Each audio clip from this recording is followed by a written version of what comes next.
Hello and welcome to the live stream edition of the John Keim Report. Do me a favor, subscribe to the show wherever you get your podcasts.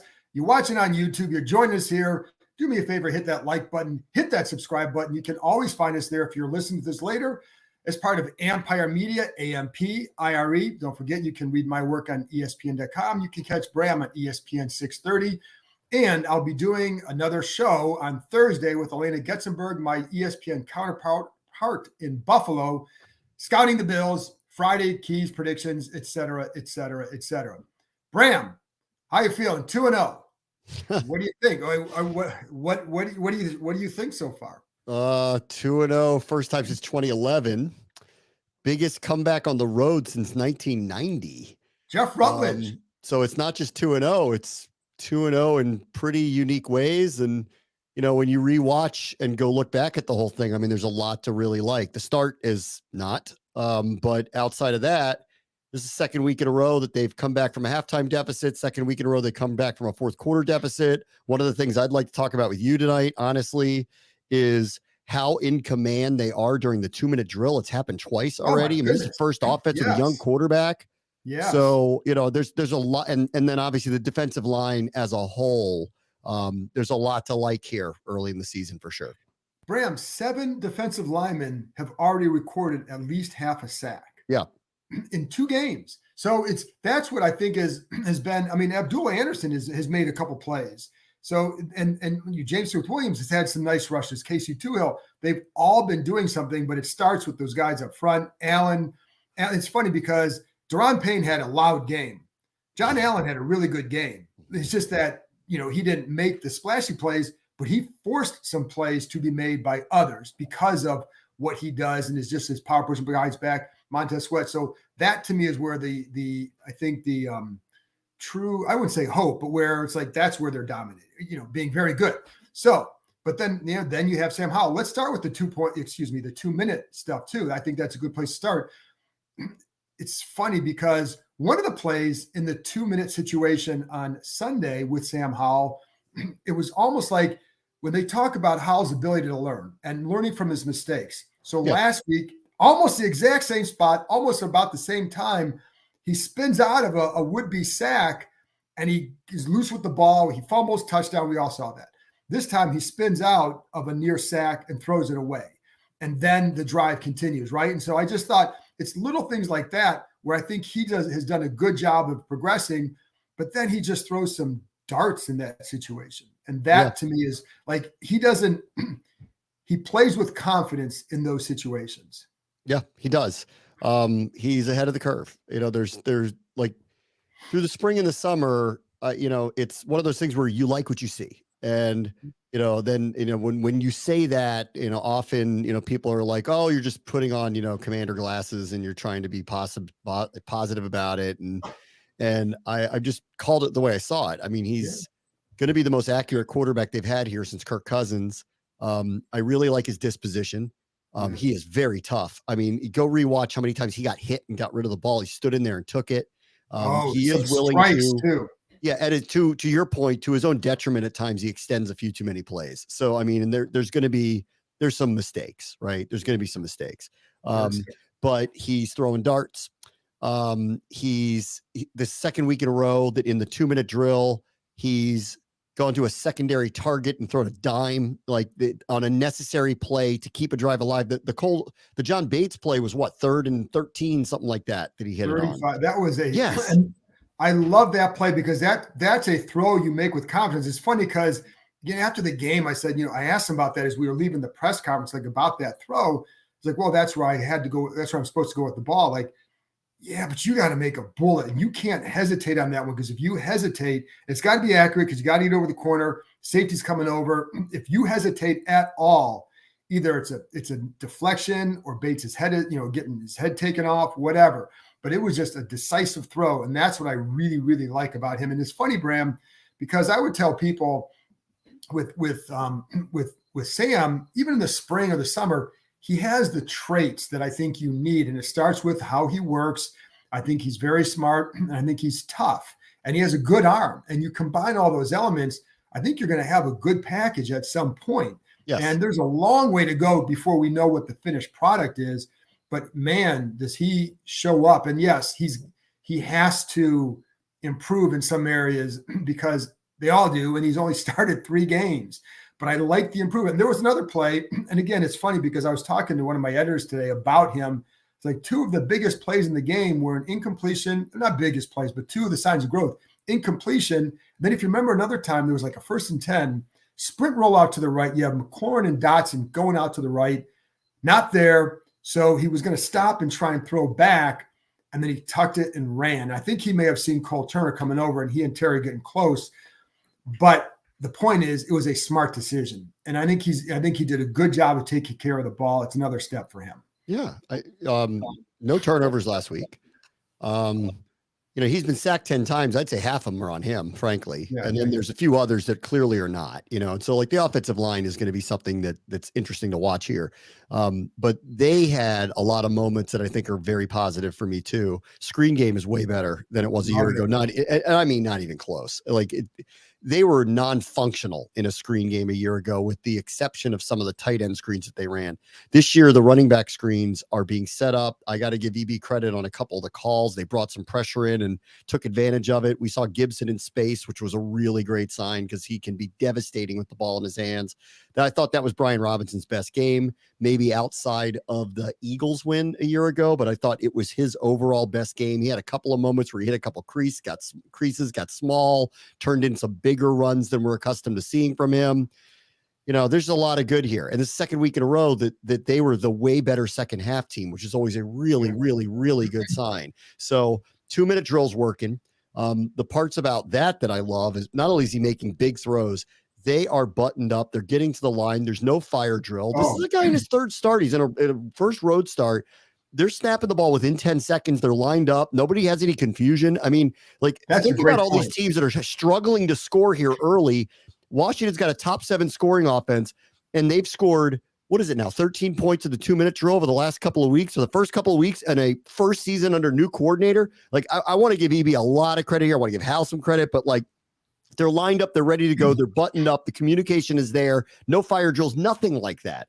So that, to me, has been one of the really surefire signs that EB's had a massive effect here early, is the way the 2-minute drills have functioned at the end of both first halves of the first 2 games. I think that's a great point because we haven't seen the delay of game yet. And when you have a new coordinator and a young quarterback, how often do you see that? But this is where it goes back to the practice situations, right? Because the one thing they practice we would hear it over and over again, get out of the huddle, take control of the huddle. But he was very big on getting out of the huddle at a certain time. And just everything was with tempo and pace. And this is paying off. Now, I think the other part of that is second half of games. One of the things that Nicky and I talked about this after the game, or actually the next morning from the Denver airport, but it's about the way that they practice and how it prepares them to maybe handle the fourth quarter of games, because they were doing so many plays that I think the conditioning was a lot different. So I think so far through 2 games, I think it's made a difference. I think also, listen, the time has kind of come around for the core group of these players to put up or shut up, really, frankly. And it is very, very, very early. It was funny. I was looking through, because the last time they'd been 3-0 was 2005, Joe Gibbs' second season, right? They were 5-6 that year. So just because you get a really good start doesn't mean it's going to carry over, but this is a really good sign for Rivera. This has been a slow starting team through the first 3 years. He's gotten a couple wins. I think this was a big one. To come back from 18 down on the road against anybody, I don't care what you think of Denver.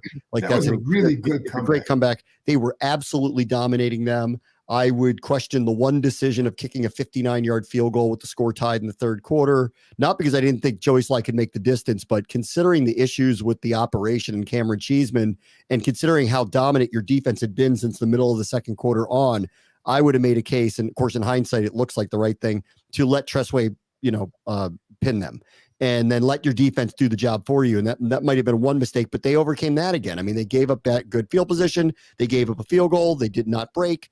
And the offense continued to just kind of walk down the field. When they hit the gas, especially on the defensive line, and I got to tell you, on the offensive line a little bit too, Sadiq Charles had an outstanding game. He was really good. Good in space, good on the line. Yep. I I know Charles Leno had a really rough first half. Go watch him in the second half, in front and out front and leading some of the blocks. Yeah. Some of this stuff that they're doing, traps in the middle and these zone rushes in the middle, they're getting gaping holes. Like there's a lot happening here early, and especially in the second half. The mark of a good team is they're a second half team. The mark of a good team is in situational football. They're coming through. This stuff is happening early. You know, obviously the next 2 weeks are major show me games for them. Like, I don't care what you think of how the Bills have started the season or what you think of how the Eagles have started their season. These two teams are likely contenders and likely playoff teams. Let's find out what this team is all about early in the season now. Yeah, and I would say, I don't know how good Denver is going to be, but to come from behind like that when you've played like garbage for the first quarter, and they did all one mistake after another, and it is still a quality or a difficult place to play.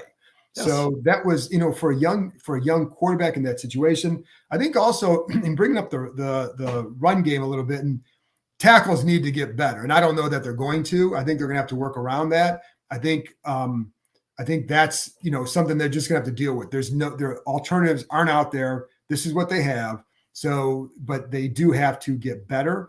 But what I like with the run game is it's still, to me, an evolving one. And I say that because of Brian Robinson's progression. And they still are working with him on being more patient. And I talked about this on the podcast earlier this morning, just when I went over the tape stuff, and just like some of the runs that he had, where it's like early on, you could tell he wasn't quite as patient, much more in the second half. And that's when the big runs start to happen. And you get the receivers blocking down the field, et cetera. But so he's not even at a place where it's like, okay, he's running like, he can. He's still learning it. And that to me is another reason for hope. And, the other guy I like in this too is Chris Rodriguez. The kid can block. He can block. He plays tough. Yes. But anyway, so I think Robinson is another reason for that hope, along with how I think the interior of the line has done fairly well. Yeah, so, I do too. I mean, Cosby had some hiccups. Yeah, I think Gates is everything I thought he would be. He's a very aggressive player, and I think they needed it. He's got a real edge to him. Cosby was great in week 1. He was very good in week 2. He's very comfortable. Like, he's a kind of quiet, very gentle guy. Like, you could see he's happy. Like, and this matters. Like, he's happy. He's friends with Andrew Wiley. They have connected. Like, he is happy in this position that he's in. I think that stuff matters. You got to feel good about what you're doing every week. And I feel like it's emanating from him. He was uncomfortable last year with all the things that were going on. He looks and is acting, and clearly on the field, he's showing a lot of comfort level. It's already been said. I thought Sadiq Charles had his best game as a pro here last week. I thought he was outstanding for them. I think Leno had some spots, obviously, but got better as the game went on and was actually very aggressive and out front on some of these runs and some of these screens. Like, he was the one 5, 6, 7 yards downfield. There's a buy-in here that's going on. Tackles are an issue for them for sure. There's going to be mistakes. There's already been 10 sacks. Like, we're going to have to, like, every team, we're in a cap era. Every team's got weaknesses. This team's going to have to overcome theirs. And one thing I'll just say about the run game, and we talked about this a lot during the summer as things were kind of progressing and materializing.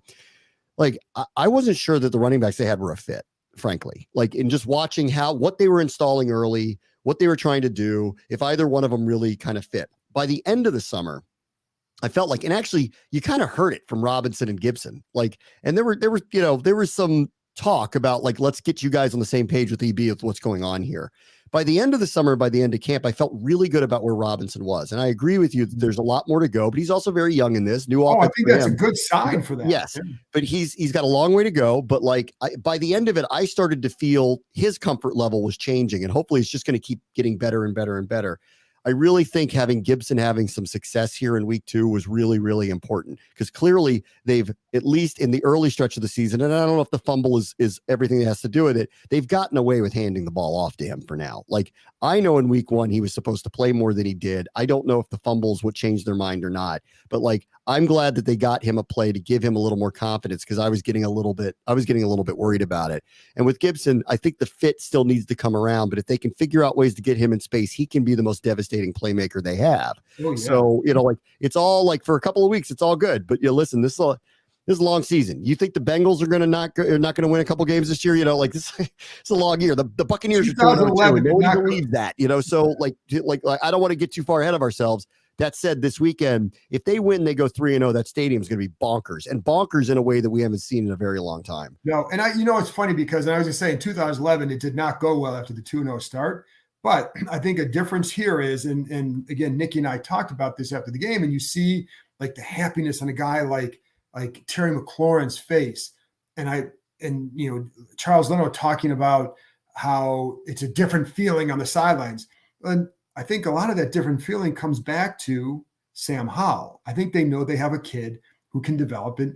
I mean, 3 starts. And again, he hasn't been perfect, but it's only 3 starts, and he's shown a lot of good signs that they can build upon. I think he's a prime reason for hope. Chase Young, made some really nice plays. Had some really good rushes, had some areas where you say, okay, because the coaches talk about this, and it's funny, but the coach talk about like whether you got to communicate with the tackles, you got to get refine your rushes a little bit, and you see some of that, and some of that could just be, listen, he hasn't been on tape rushing NFL passers yet this year, really, or against tackles. So, you go and you clean things up and see what he does. But there was a lot to like about what he showed as well. Yeah.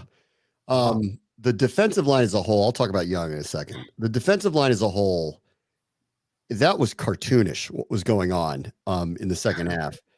Payne had a hat trick like I've never seen before. That was unreal. Allen isn't going to get credited for many plays, but he's standing in the backfield over and over and over. He helped others make plays. Sweat's extremely active. Their backups are pitching in.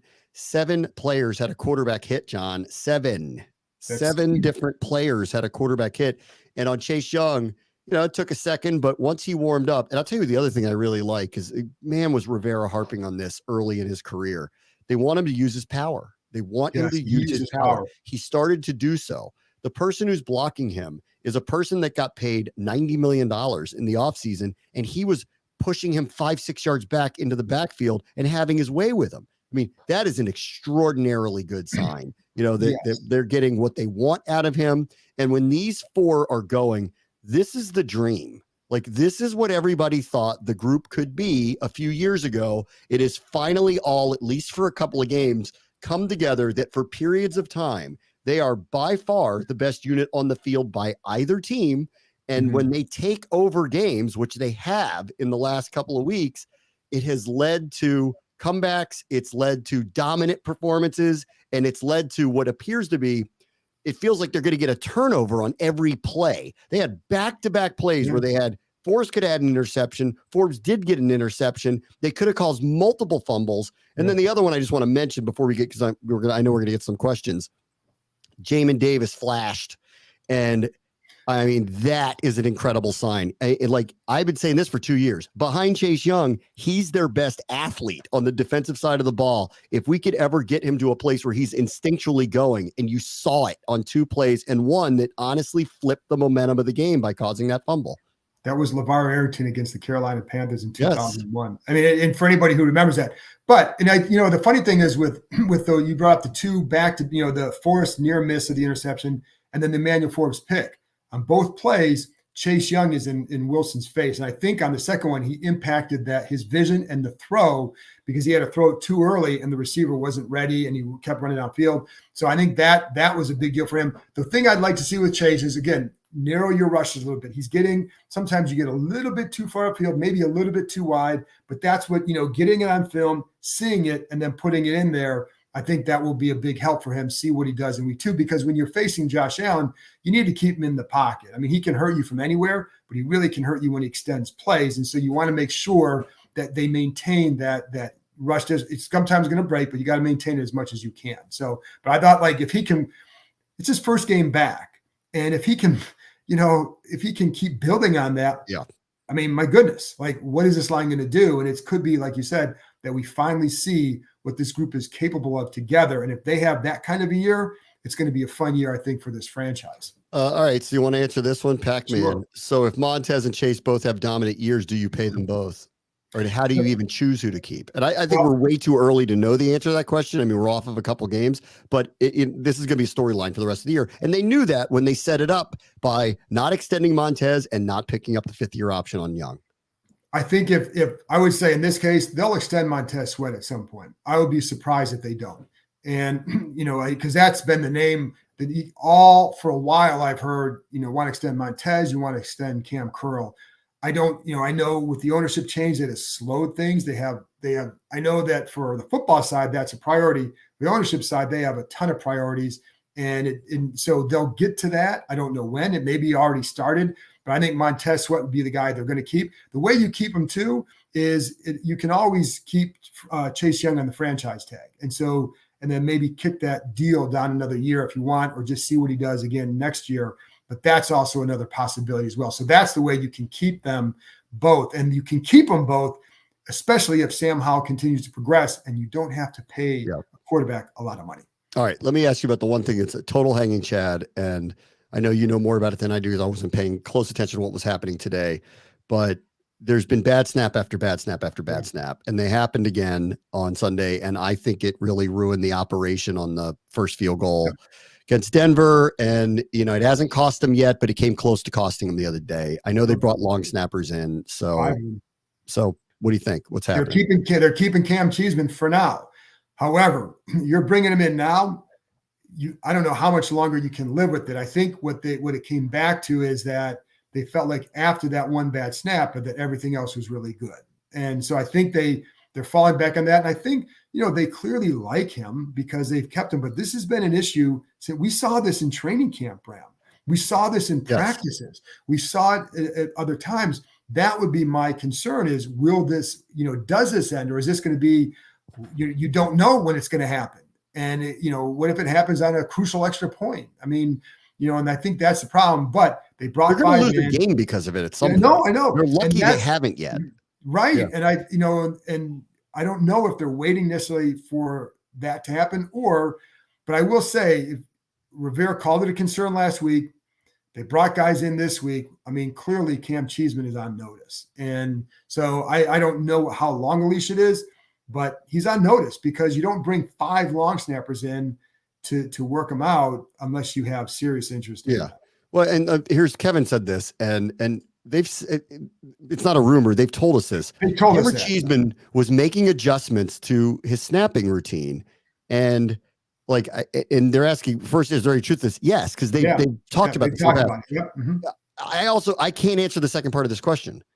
Why is that happening? Because I don't know the answer to that. Yeah, and to be honest, we heard that from Tress Way. It wasn't Cam. You don't talk to the long snappers all that often, although I have a feeling this week we'll be at his locker. So I think that will be a question to get to probe more. But Tress talked about it, and I forget the exact reasons, but he was just trying to kind of, I say tinker with something, and that was also the name of one of the long snappers. His last name is Tinker. But I think he was just trying to do it, I mean, you're always like Nick Sundberg would tinker with his game as well, but that dude was really good. And it's funny because you talk to other people, they'll talk about with the long snappers, it takes a few years to really get this down in the NFL. It's really hard for specialists to, you don't have much margin for error. A lineman can come in and miss a block, but they're going to still play you because you have. I got to tell you, Tress Way's, it's amazing how many times he's dealt with these snaps and got them down. But after Joey Sly missed one, that's my secondary concern. Okay, so Tress Way's saving the day every single time. It's clearly messed up the operation, and he missed that first field goal badly. I don't need Joey Sly thinking about this and missing kicks because he's thinking about it. Right. So throws off the whole operation is off if these snaps are going to be like this, and if you're worried they're going to be like this consistently. So I don't know what the answer is, and I didn't see any of the workouts, and they have to make the right decision. But we're at a situation here where I think Ron Rivera is kind of at and I don't blame him, last straw. There's only so many chances you're going to get. Yeah. And this is I'm sorry, I like the guy too, but this is the NFL, and losing games cost people jobs, and they can't lose games over this. They just can't. No, and because we've seen this now for a month and a half. So, that's why I say you're bringing him in now. I think I think they're falling back on, well, the rest of his snaps were good. Let's see how he responds this week. Yeah. But you have to hope if you're them that it doesn't cost you a game. Yeah, I agree. What did you think of the play? Who was I? Oh, I just lost my train of thought. What did you think of the number of receivers that Hal is finding already? I mean, I know we've talked about them already, but it's a secondary thing that is really standing out to me. Everybody is literally involved. Everybody. He doesn't seem to focus in on any particular player. And it's pretty amazing, honestly. I think that's also a sign of him getting through progressions and sticking with that. And I think that's a really, again, a good sign. And, it's funny because he knows when he needs to go to Terry, right? And you'd like to still see him get a little bit more involved, but shoot, if you're scoring 35 points, I think Terry McLaurin is going to be pretty damn happy, because he is going to give some plays. But yeah, I think he does a really good job spreading the ball around. I think Bieniemy does a good job of using a lot of guys as well, because we've seen a lot of De'Ami Brown. We've seen Pringle in there. They get Rodriguez involved, not in the pass game, but they're getting him involved. So they're using, in some ways, Bram, and you remember when Greg Williams was the defensive coordinator here, he used everybody on that D. And I think they do a lot of that on offense, but I think Sam does a good job getting through his progressions. And that's where sometimes the holding the ball a little bit comes into play. Like, how quickly are you going through them? But when you get through them and you can get it to the second or third guy, like, that's really good. He's a smart quarterback. Yeah. We haven't had 2-0 in a long time. Hasn't felt this good for a long time. This is a major show me game. I heard it's sell out again, which I think is great that we're going to see this. I do think there will probably be a lot of people wearing blue just because those tickets have been acquired, before the season starts. But any of the late sales are obviously welcome. You're riding the wave. It's amazing. I think this weekend also is going to be very telling about the defense. Like, what I can't quite figure out with Josh Allen is, because he's so boomer bust these days, where he's willing to give the ball away, and then at the same time, we know what they're capable of and how explosive they can be. I haven't had a chance to watch a ton of them yet, but I expect to see what I saw last year, considering how many turnovers they've already had during the season. So I do wonder if there's ways to maybe induce some of these mistakes out of him, because I think they're going to need it this weekend. Well, and I think the one thing, that's where I had talked to Elena today about that, and just what the big difference was in Josh Allen from week 1 to week 2, and what he talked about all offseason about taking care of the ball. So you'll get some good insight from her. That'll come out Thursday. But the bottom line is, like, he wasn't forcing the ball the other day. And I think was the big thing. The difference for them too on Sunday was their run game. And that's one thing that, this team, the Commanders, did not do a good job early on against the run. They're going to have to be a little bit more stout, because if you start letting James Cook run on you, getting to the outside and all that, and they had some problems on the edges, and I think they're going to get tested more on the edges. And I think teams are going to test, Emmanuel Forbes on the edge and just test them overall. Just the linebackers getting over there. Are they not getting over there? Right. So they're going to keep being tested on the edges, and that's going to be a guy they have to really to corral. Yeah. And the other thing I'll just point out from the other day, I thought that, the drive after the Jamin Davis fumble was really incredible. Like, they ran a number of plays that they hadn't really run much of. Like, they found Cole Turner, then they go back to John Bates, then they run a jet sweep, and all of a sudden, whatever their tendencies were, they were gone. So I really think week 2, Eric Bieniemy, it really showed up. Like, they should have had more points than they did when they got down 21-3. They had the missed field goal. They had a couple of drives that were going the right way. Like, honestly, it would have been their first 40+ point game in a while. So Eric Bieniemy for really second go around, I thought really showed out. I mean, this is now, let's see, the Commanders, I think I checked it today. I think they're like number 7 in scoring offense, which is a wild improvement from where they were a year ago. And I don't want to extrapolate too much on that, because it is 2 games and everybody's played different opponents. It's really hard to make a comparison at this point. But the early returns of, we want to go with Sam Howell, and Eric Bieniemy is going to give us an offense that can be not only more explosive, but can produce more points. Both of those things have rung completely true. Can they get themselves in a situation where they're not down in the third or fourth quarter, especially against, maybe higher level contending teams? Let's see, because they could use a little bit better starts. But, honestly, winning in this league is very, very, very hard to do. And frankly, I couldn't be really more impressed by the way that they've been resilient. And as a second half team, they've been absolutely dominant at times. And it's been just an incredible start. And I think, again, I go back to, for the start, to build on, you still have a young quarterback. He's going to learn things. And you have a young running back who is still admittedly learning what he needs to do in this offense. So there clearly are ways that they can improve. And that's what I think for them would have to be the encouraging sign, is you have all that. And then you just got Chase Young back. And, so there's a lot of things that the final piece of the defensive puzzle. I mean, first of all, they've had a couple coverage breaks the last 2 weeks that have led to big plays. That's something you have to work out because you can't keep giving those big plays. And then I think they need to get a little bit more production out of Cody Barton, to be honest. And so, I think those are things that you're going to have to see because that can help you take another step. And we're going to see some good linebackers this week, especially with Matt Milano, right? So I think you can see the impact of that. Does Barton get more use of this defense? How does that improve his play? Because it's going to have to improve. So I think there are reasons that you can look and say they're off to a good start, but this is where you can say they can keep building on it too. There's a question for you. If Wiley keeps struggling, what are the chances they would move Cosmi back to tackle and move Ricky Stromberg, the rookie, to right guard? Well, that's a good question. The one thing they told Cosmi, though, is we're moving you to one spot and you're going to stay there. I think you just talked earlier about how happy he is. I think because he's in a good spot, not mentally, but also position-wise, and he's having success. And so, but the one thing they promised him is if we're moving you to guard, you're going to stay at guard. So I don't see him going back out there. What I would see is, but I could see more is would you put Cornelius Lucas in instead? I don't think they're close to that. First of all, because teams are never going to admit certain things, but I don't see that at this point. But I don't see that at all at this point.